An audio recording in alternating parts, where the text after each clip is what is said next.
آج الحمدللہ پاکستان سے واپسی پر مقام احد پر سیدنا امیر حمزہ رضی اللہ تعالی عنہ ان کی مزار شریف میں حاضری دی ہے۔ آج بدھ کا دن ہے۔ بدھ کے دن حضور صلی اللہ علیہ وسلم اپنے محبوب ترین چچا سیدنا امیر حمزہ رضی اللہ تعالیٰ عنہ ان کے مزار پر حاضری دیتے، قبر پر حاضری دیتے، دعا کرتے۔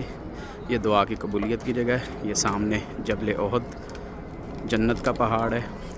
یہ مسجد ہے ماشاءاللہ۔ سید الشہداء سیدنا امیر حمزہ رضی اللہ تعالیٰ عنہ ان کے نام سے یہ جو خالی میدان ہے یہ مقام احد ہے، جہاں پہ جنگ احد لڑی گئی تھی۔ یہ سامنے جو پہاڑی ہے اس کا نام ہے جبل رمات۔ حضور صلی اللہ علیہ وسلم نے 50 تیر انداز اس مقام پر جمع کیے تھے۔ ان کو حکم دیا تھا کہ آپ نے یہ جگہ نہیں چھوڑنی، اور یہ مسجد ہے ماشاءاللہ۔